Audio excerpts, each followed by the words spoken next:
Vão ser 2 textos que a gente vai ter para ler, cada um com alguns slides, então eu gostaria de convidar 2 pessoas que queiram se voluntariar para fazerem as leituras. Vai ser uma primeira no livro de Isaías e a segunda leitura, um pouco mais adiante, vai ser no livro de Romanos, na carta de Paulo aos Romanos. Então, quem gostaria de fazer cada uma dessas leituras? Amanda Paiola para essa primeira leitura de Isaías e Amanda Amaral para a segunda leitura de Romanos? Pode ser assim, então?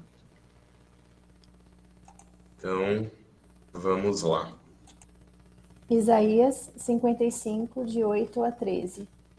Meus pensamentos são muito diferentes dos seus, diz o Senhor, e meus caminhos vão muito além de seus caminhos. Pois, assim como os céus são mais altos que a terra, meus caminhos são mais altos que seus caminhos, e meus pensamentos mais altos que os seus pensamentos. A chuva e a neve descem dos céus, e na terra permanecem até regá-la. Fazem brotar os cereais e produzem sementes para o agricultor e pão para os famintos. O mesmo acontece à minha palavra. Eu a envio e ela sempre produz frutos. Ela fará o que desejo e prosperará aonde quer que eu a enviar. Vocês viverão com alegria e paz, os montes e as colinas cantarão, e as árvores do campo baterão palmas. Onde antes havia espinhos, crescerá o cipestre. Onde antes havia urtigas, brotará a murta. Isso resultará em glória para o nome do Senhor. Será sinal permanente que nunca será destruído.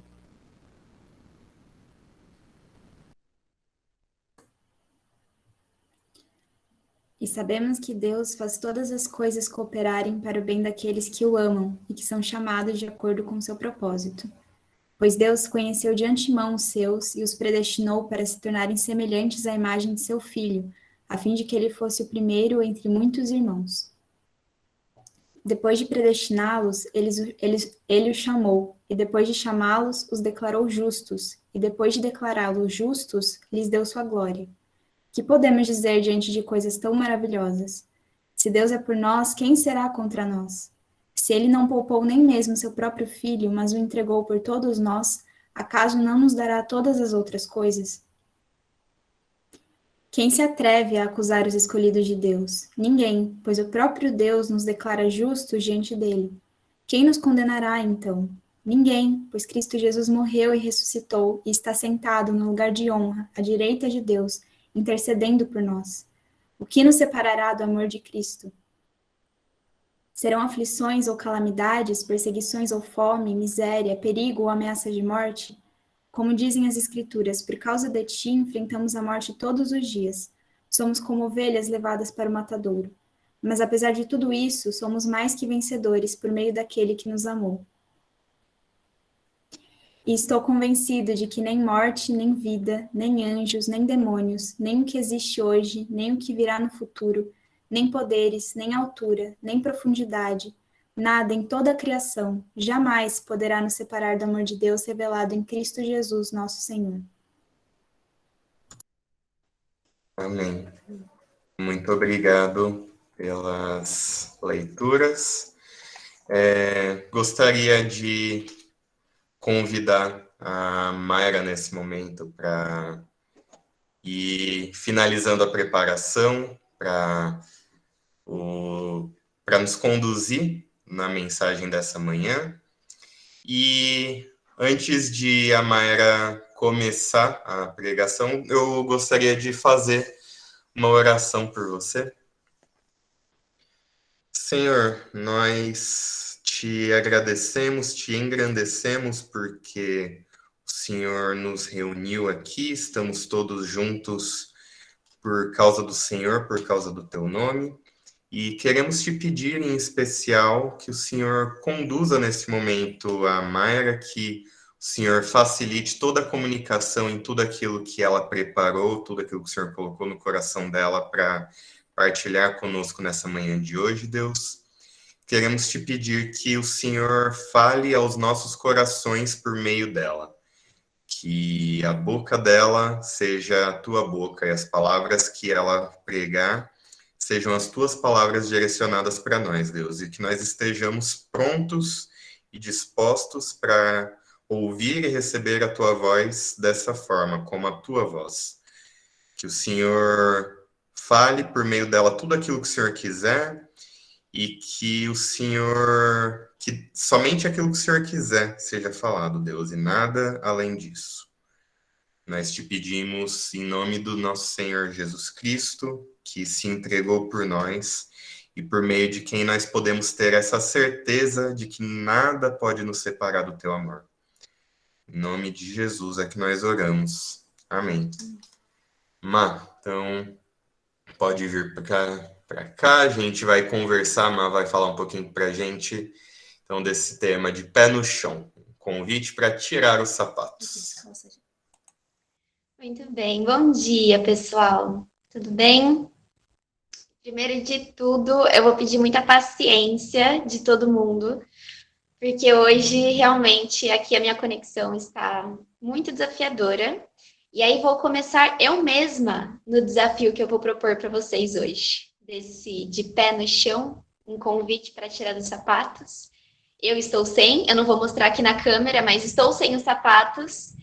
E eu convido todo mundo hoje a fazer isso. Se você pode concretamente tirar os sapatos, tire, ou simbolicamente lembre dessa sensação de tirar esses sapatos. E ao longo da conversa hoje eu acredito que a gente vai poder significar isso um pouco mais dentro da palavra de Deus. Eu vou pedir para Amanda Amaral, permanecer aí comigo com a leitura de Romanos 8. Se a Amanda puder deixar a Bíblia aberta aí, a gente vai revisitar um pouco. Hoje nós vamos passear bastante em Isaías 55 e Romanos 8. Mas primeiro lembrando que a gente está encerrando essa série, que é O Reino Chegou, andando com Cristo no mundo. Vocês sabem que está tudo lá gravado no YouTube. Quem quiser ir lá revisitar, fiquem à vontade. Mas a primeira coisa que a gente fez foi pensar muito sobre que esse mundo onde nós andamos, ele é criação de Deus. E como criação de Deus, nós somos chamados a um papel específico de cuidado e de cultivo a esse mundo. Então isso já mostra como que os nossos pés sem calçados criam não uma natureza sem sentido, mas algo criado por Deus. Depois, de uma forma tão graciosa, o pastor Lucas nos falou sobre metamorfose e o quanto que nós estamos em constante transformação, quer nós estejamos em Cristo ou não. É uma condição intrínseca ao ser humano, as transformações que vivemos. E é graça de Deus nós podermos viver cada uma das transformações em direção a um alvo muito bem estabelecido.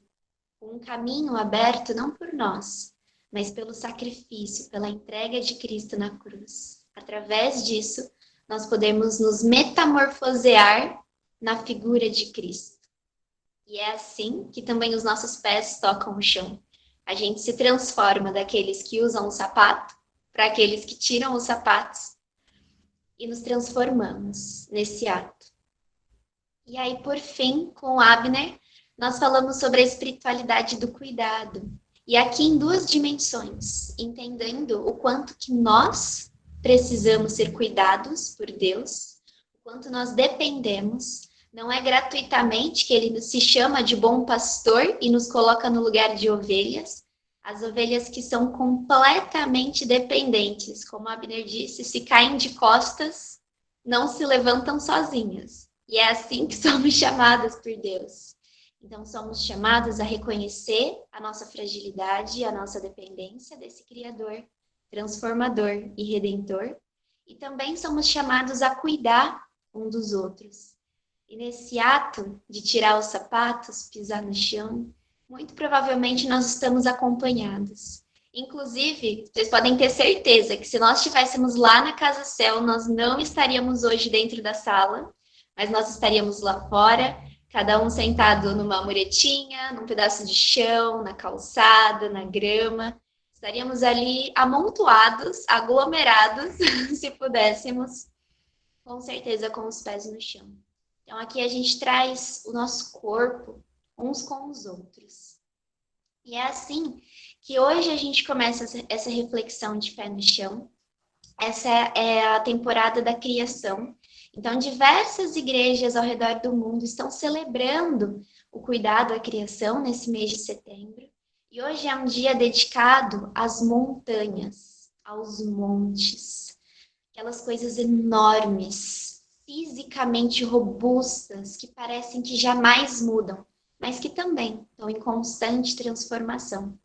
E lá nas montanhas, o convite hoje é para que a gente se imagine mesmo sendo levadas lá para o topo de uma montanha, para dentro de uma caverna, e sentindo junto com a criação essa presença gloriosa e grandiosa de Deus. Então, sem sapatos, e se imaginando perto dessas gigantescas montanhas que louvam a Deus, a gente mergulha em Isaías 55. E por que Isaías 55? Eu vou pedir para vocês abrirem, quem está com a Bíblia aí. Se vocês puderem, revisitem esse texto ao longo da semana. Saboreiem cada uma dos versículos dele. Ele não é tão comprido. E ele começa com um convite à salvação. Ele pergunta quem é que quer mais, quem quer beber, quem quer comer. E todos nós não só queremos, mas precisamos. Mas a gente também tem dificuldade de discernir que alimento e que bebida nós precisamos. Então aqui o profeta apresenta aquele que é o único que pode saciar essa fome e saciar essa sede. Então, nesse convite à salvação, a gente tem lá do 8 a 10, que já foi um pequeno trecho que a gente fez a leitura com a Amanda Francini. A gente pode ver ali os elementos da criação, da transformação e da manutenção, que é o cuidado que a gente vem falando durante essa série. E aí, assim como essas necessidades que acontecem no mundo externo, Deus afirma que assim é com a sua palavra. E essa palavra a gente pode entender a palavra escrita, a revelação através das escrituras, a qual, se você, como quem se propõe a seguir Jesus, não lê as escrituras, provavelmente muito de quem Deus é, de quem Cristo é e de quem você deve ser, você nem tem conseguido entender. É claro que o convívio em comunidade é muito importante, é claro que ouvir as pregações, seja aqui com a gente, ou seja em qualquer igreja pela internet. É claro que ler vários livros, ler várias literaturas é maravilhoso para você construir e solidificar a sua fé. Mas não há nada como a revelação da palavra de Deus nas Escrituras. Então, gaste tempo com elas. Realmente medite no que está escrito. E não devore, como quem devora uma história em quadrinhos ou a biografia de alguma celebridade famosa. Gaste tempo com as Escrituras, sabendo que é ali o seu maior manancial para o conhecimento de Deus. Mas com a palavra, nós também podemos entender essa revelação no mundo criado. E aqui volta o convite, para isso que a gente tem pensado nessa série, como Deus se revela na criação. E aí a gente termina esse pedacinho com um lançamento ao futuro, os olhos do futuro desses profetas, que afirma aqui em Isaías, assim será. E nessa afirmação nos lança para um futuro que, pela graça de Deus, é um futuro que nós já conhecemos. Porque é um futuro que começou a se concretizar em Cristo. E que já está, o reino de Deus já está aqui. Então é um assim será que hoje nós já experimentamos em partes. Então é assim que nós vamos lá para Romanos 8. E aí eu vou pedir mesmo para Amanda Amaral, se ela puder dar um ok, de continuar a leitura comigo. Eu vou pedir alguns trechinhos. Talvez esteja em descompasso aqui o som, mas aí a gente se espera para eu pedir você falar e eu te ouvir. Romanos 8 começa de uma forma muito interessante. E para mim esse é um dos exemplos do quanto é legítimo Deus nos chamar de ovelhas. Parquinhas, bobinhas, vulneráveis e inocentes. Porque apesar de muitos de nós acharmos que nós gostamos de ser críticos, de refletir sobre a realidade, de não aceitar as coisas como elas nos chegam, na verdade, pessoal, nós não temos nem condições de fazer isso. Seria extremamente cansativo questionar tudo ao nosso redor. Então, um mecanismo de sobrevivência é aceitar a maior parte das coisas que nos acontecem. É aceitar a maior parte das informações. E eu não estou falando das informações veiculadas por mídias, mas informações do tipo, o mundo é ordenado, ontem eu fui dormir e as paredes estavam em pé, e hoje elas também estão.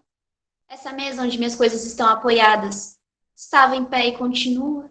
Existe alguma constância no mundo, existe uma forma das coisas acontecerem, e a gente se torna até incapaz de questionar isso, porque a gente já não enxerga. E uma das coisas que a gente já não enxerga é o início de Romanos 8, onde começa a ser falado sobre o que é a vida no Espírito. E é fantástico você pensar uma vida que acontece no Espírito de Deus. Porque, pensem, existem várias outras possibilidades que Deus poderia ter feito de isso acontecer, esse nosso encontro com Ele. Por exemplo, se instantaneamente, imaginem isso, instantaneamente, no momento em que você tem o seu coração tocado pelo Espírito, seus olhos se abrem e você diz, sim, é isso que eu quero em minha vida. Você podia simplesmente desaparecer. Ia economizar muita vida, gente. Imagina que prático que seria isso. Assustador também, porque poderia ser a qualquer momento, poderia ser com a pessoa do seu lado, poderia ser a todo instante, poderia ser com o motorista de um ônibus levando 45 passageiros. Seria um caos. Mas poderia ser. E nesses mundos contrafactuais, que a gente jamais vai saber como seriam, a gente tem esse. Esse é onde, quando nós temos os nossos olhos abertos para o Espírito Santo de Deus, através do sacrifício de Jesus, nós permanecemos em vida. E a partir desse momento, com uma vida em abundância. Isso aqui já muda muitos dos nossos paradigmas de pensar que, poxa, Deus escolheu assim. Não sabemos por quê, não sabemos quais outras opções, mas sabemos que é assim. E aí a gente chega no versículo, a gente tem o trechinho do versículo 1 ao 6. E aí eu gostaria que a Amanda lesse, por favor, que vai falar, então, da liberdade que nós temos nessa vida do Espírito. Então, Amanda, por favor, do 1 ao 6. Portanto, agora já não há condenação para os que estão em Cristo Jesus, porque por meio de Cristo Jesus a lei do Espírito de vida me libertou da lei do pecado e da morte.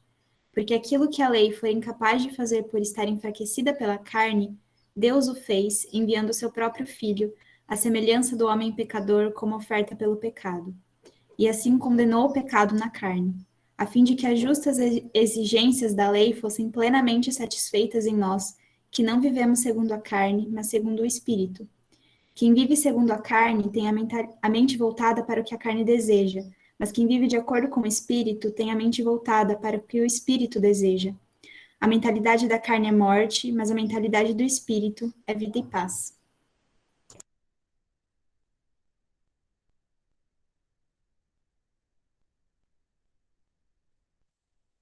Amém. Então vejam, a partir desse momento em que nossa vida passa a ser regida de fato por esse encontro com o Espírito, com esse habitar do Espírito em nós, já não é mais a carne, que os nossos ouvidos, que os nossos desejos, que as nossas atitudes, que as nossas filosofias de vida devem ouvir para se pautar. Não a carne, mas sim o Espírito. E a boa notícia que chega para a gente é que nós somos incapazes de fazer isso. Essa é uma ótima notícia. Porque se nós fôssemos capazes, provavelmente nós não faríamos. E é na nossa incapacidade, mais uma vez, na nossa fragilidade, que é o próprio Espírito que faz isso em nós. E aí nós vamos seguir no texto com a leitura juntos, e nós vamos perceber uma temporalidade nesse texto. A gente vai ter 3 próximos trechos. Um falando sobre o momento do nosso encontro com Cristo, depois então orientações do que fazer agora, e aí então o apontar para uma glória futura. Então, Amanda, por favor, conta pra gente esse momento do encontro com Jesus, do 9 ao 11. Entretanto, vocês não estão sob o domínio da carne, mas do Espírito, se de fato o Espírito de Deus habita em vocês. E se alguém não tem o Espírito de Cristo, não pertence a Cristo. Mas se Cristo está em vocês, o corpo está morto por causa do pecado, mas o Espírito está vivo por causa da justiça. E se o Espírito daquele que ressuscitou Jesus dentre os mortos habita em vocês, aquele que ressuscitou a Cristo dentre os mortos também dará vida a seus corpos mortais, por meio do seu Espírito que habita em vocês.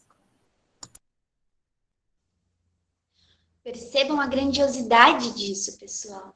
Se o Espírito que conferiu vida a Cristo Jesus habita em nós, é esse o tamanho da potencialidade de vida que habita em nós. Muito maior do que a carne. E aqui não é minimizando ou não considerando o quanto que nós somos interpassados o tempo inteiro por essa estrutura de carne e osso, de sangue, de veias, de emoções, de pensamentos, de coisas que a ciência consegue de leve tocar e muitas vezes que ela não chega nem perto. Continuamos sendo esse sistema complexo. E assim foi a vontade de Deus, o que é maravilhoso saber disso. Então, claro, certamente temos muito para cuidar da forma com que somos em composição de carne. Mas a boa notícia aqui é que essas estruturas não são o que restringem a nossa experiência como seres criados por Deus. Mas isso foi com relação ao nosso encontro, no momento em que nós recebemos essa vida, desse Espírito que conferiu vida a Jesus, que também faz morada em nós. Agora, Amanda, conta pra gente o que fazer agora. Quais são as orientações agora? Lá no versículo 12 a 14. Portanto, irmãos, estamos em dívida não para com a carne, para vivermos sujeitos a ela. Pois se vocês viverem de acordo com a carne, morrerão. Mas se pelo Espírito fizerem morrer os atos do corpo, viverão. Porque todos os que são guiados pelo Espírito de Deus são filhos de Deus. Amém. Então, a gente tem essas orientações para agora. E isso tudo já muito conectado com esse apontar de uma glória futura. Dessa salvação, que era o convite lá em Isaías 55, que não é uma salvação abstrata, mas uma salvação de pé no chão, uma salvação de uma vida que prossegue, uma vida em abundância, uma vida com Cristo e com o Espírito, enquanto cada um dos nossos dias forem vividos aqui na Terra. E aí, a partir do 14, esse capítulo, Romanos 8, vira famosaço, com certeza. Se você não leu recentemente, se você pegar para ler, você vai falar, nossa, eu já ouvi essas frases durante toda a minha vida. Parece que todas as frases mais famosas de clichê, crente ou gospel, estão reunidas em Romanos 8. E aí, quando a gente volta para reler, a gente se dispõe, a gente realmente se debruça para querer compreender e entender mesmo mais da palavra de Deus, a gente pede ao Espírito Santo que nos ajude a fazer com que essas frases não sejam só chavões, não sejam só frases que todo cristão conhece, mas que nós, enquanto cristãos, entendemos a nossa forma de conhecer mais a Deus através desses versículos. Aqui provavelmente você já ouviu falar sobre toda a criação aguardando com expectativa o dia que os filhos de Deus serão revelados, ou as dores de parto da criação. Tá tudo aí mais para frente nesse capítulo. Ou em Romanos 28, o famoso tudo coopera para o bem daqueles que amam a Deus. Que geralmente a gente para ali na primeira frase só, né? Tudo coopera para o bem. Não é nem isso que está sendo dito nesse versículo. É tudo coopera para o bem daqueles que amam a Deus, e ainda tem muito depois disso explicando.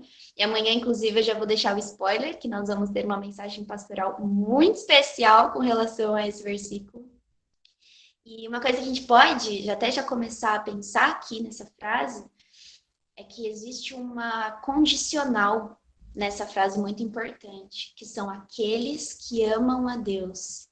Isso nós todos juntos temos experimentado, o quão desafiador é. Pois aquele que ama a Deus é aquele que obedece a sua palavra. E, pessoal, é muito difícil a obediência à palavra de Deus através da nossa própria carne. É realmente só pela força do Espírito, pela graça e misericórdia de Deus que nós somos capazes de amá-lo. E no momento que nós nos inserimos nessa nova lógica de relacionamento com o Senhor, em amor a Ele, aí sim nós estamos dentro desse lugar onde todas as coisas cooperam para o bem. E isso não faz com que as coisas mudem, as coisas não ficam boas, legais, divertidas, mas as coisas que acontecem se tornam o cooperar do bem para aqueles que amam a Deus. Então, conforme a gente vai adensando nas compreensões desse versículo, a gente chega lá no versículo 31. E eu vou pedir para a Amanda reler, por favor, do 31 até o 34. E aí a gente vai ver se tem alguma coisa que pode nos separar, então, desse amor de Deus. Por favor, Amanda. Que diremos, pois, diante dessas coisas? Se Deus é por nós, quem será contra nós? Aquele que não poupou seu próprio filho, mas o entregou por todos nós, como não nos dará juntamente com ele e de graça todas as coisas? Quem fará alguma acusação contra os escolhidos de Deus? É Deus quem os justifica. Quem os condenará? Foi Cristo Jesus que morreu, e mais que ressuscitou e está à direita de Deus e também intercede por nós.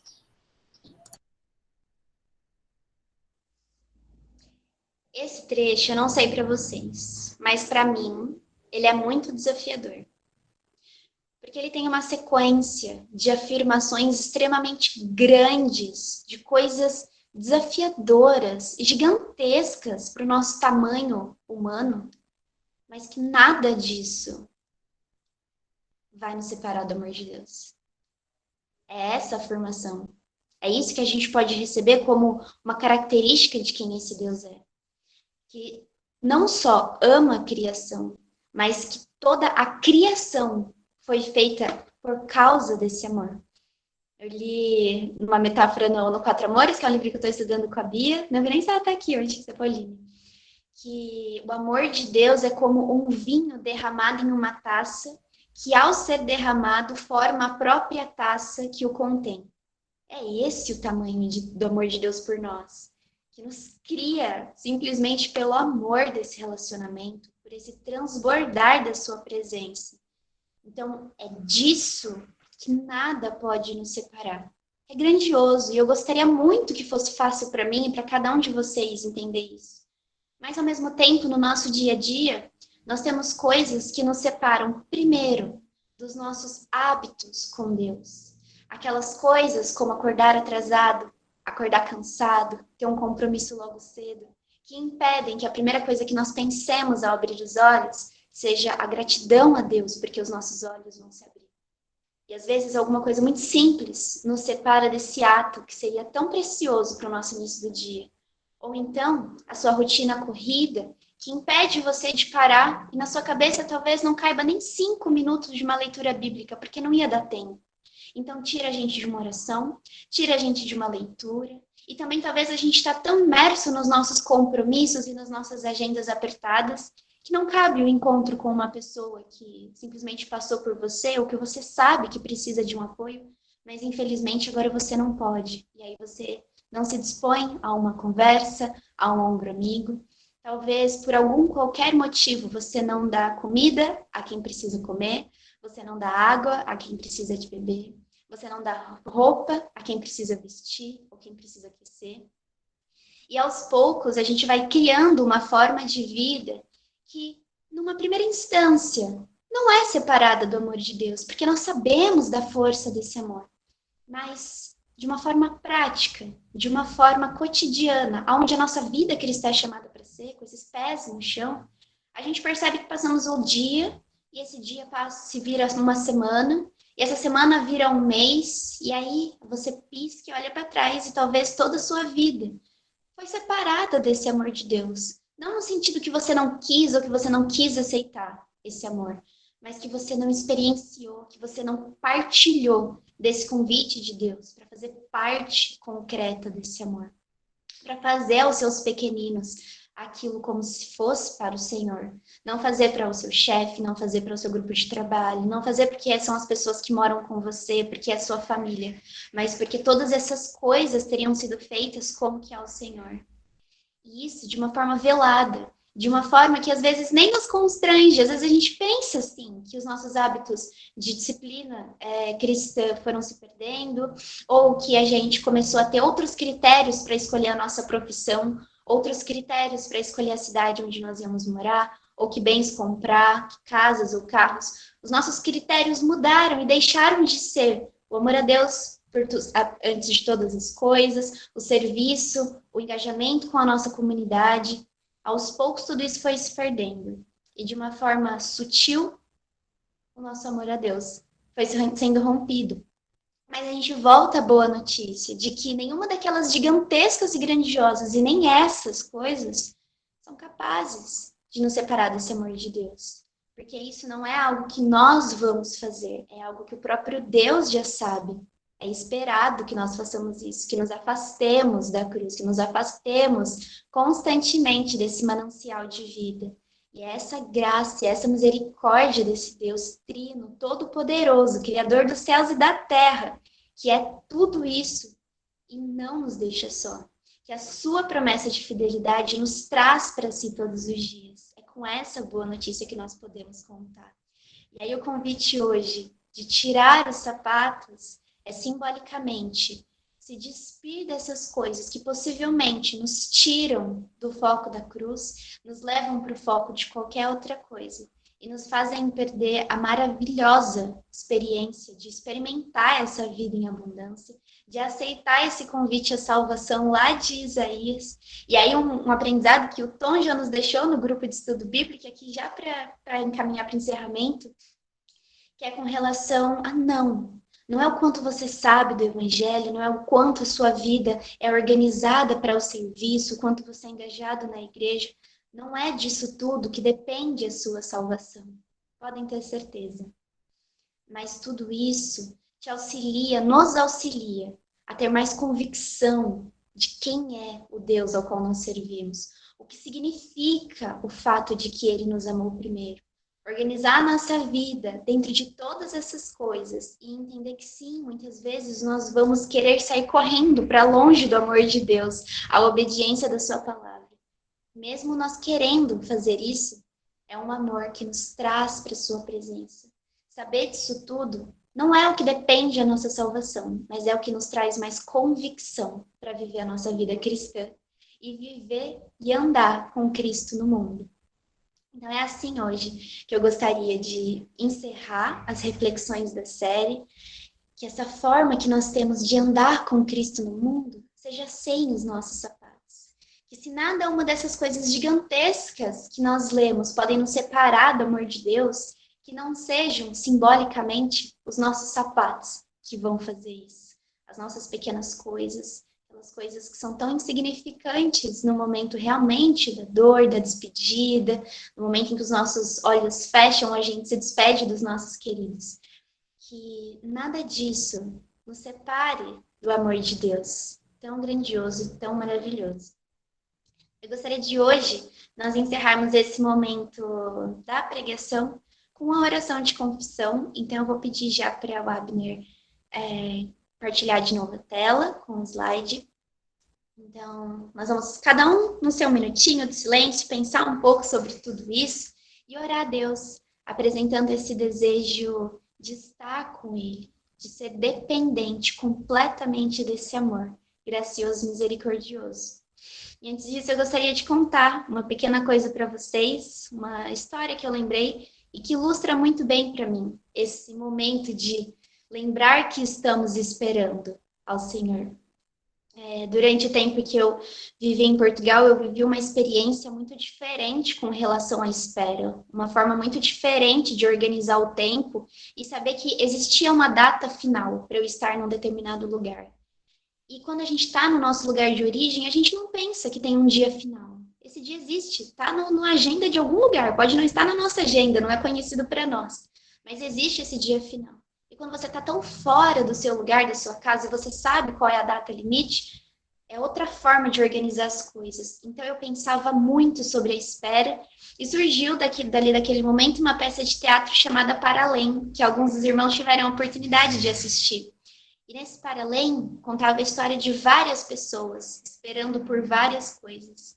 E uma dessas pessoas era metaforicamente a noiva de Cristo, mas era uma mulher extremamente bem vestida, toda montada, com uma bela roupa, os cabelos arrumados, não tinha tanta maquiagem, não tinha tantos adereços, mas ela estava linda, maravilhosa, guardando seu amado. Estava com brincos, estava bem vestida, estava toda limpa, já tinha comido, e conforme ela esperava esse amado, mas esse amado demorava, ela desistia, talvez, de ficar de brincos, porque incomoda um pouco. Depois ela estava com fome, ela ia lá e comia. Depois ela já estava com o cabelo um pouco desarrumado, então não tinha importância, ele podia ficar assim mesmo. Depois aquela roupa estava limpa, mas ela não precisava estar tão limpa assim, então você vai relaxando. E aquela mulher terminou de uma forma totalmente desconfigurada, esquecendo a espera que ela vivia. E às vezes, e muitas vezes, eu acredito que talvez todos os dias, nós esquecemos que nós estamos esperando o nosso amado. Nós, como igreja, corpo de Cristo, estamos nessa espera. E a nossa igreja, como corpo grande de Cristo, nós sabemos o quanto ela tem manchas que Cristo consegue olhar na santidade, no processo de santidade, olhá-la como santa. Mas nós conhecemos quem compõe essa igreja. E não é o outro, não é alguém de outra igreja, somos nós. E nós sabemos o quanto nós não somos dignos de sermos chamados de noiva de Cristo. O quanto que essa beleza e essa santidade não são o que nós somos, mas os olhos de Cristo por nós. Então, que nesse ato de tirar os sapatos, nessa oração que nós vamos fazer agora, nós possamos pedir a Deus que Ele traga à nossa memória o que nos dá esperança. Que Ele nos lembre que nós estamos aguardando o seu retorno e que nós não estamos só felizes pela salvação e o momento de encontrá-lo na eternidade, mas gratos porque hoje nós recebemos o Espírito de Deus e podemos viver a nossa vida com Cristo aqui no mundo. Então, que essa seja a nossa oração nesse momento. Eu vou deixar aí 2 minutinhos e depois eu vou fazer uma oração para a gente encerrar juntos. Então, abram seus corações junto a Deus.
queridas, a gente finaliza com Romanos 8, 24 e 25, que nos diz, então, para que a gente aguarde com paciência e com esperança. E lá em Salmo 115, não a nós, Senhor, nenhuma glória para nós, mas sim ao teu nome, por teu amor e por tua fidelidade. Então pedimos ao Senhor e agradecemos, te louvamos pela com a promessa conosco todos os dias, apesar de nos conhecer muito mais do que nós, e aquilo que já é conhecido aos nossos olhos, Pai, tão feio, tão quebrado, tão arranhado, tão cheio de marcas da nossa carne, Pai.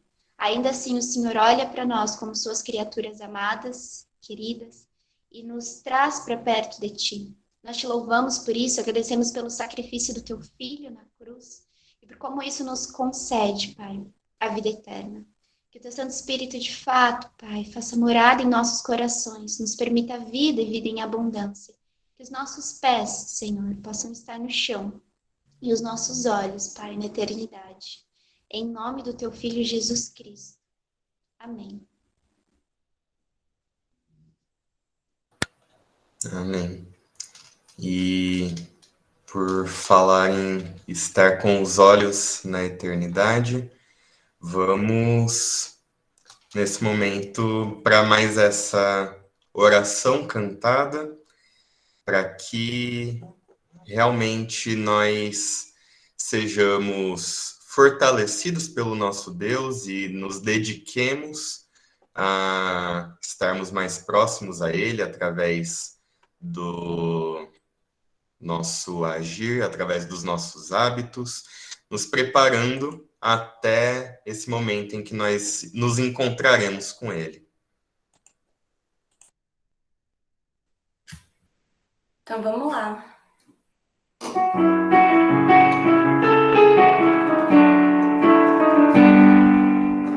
Viva a eternidade no meu dia a dia. Imagine você a beleza do lindo lugar. Ouve só as lindas cantigas que soam por lá. Quem vive na esperança não perde por esperar. Eu não te contei com palavras, eu não saberia explicar. A imaginação tem asas, segredo a se revelar. Eu não te falei teoria, eu quis viver pra mostrar a minha maior alegria, que eu possa te encontrar no céu.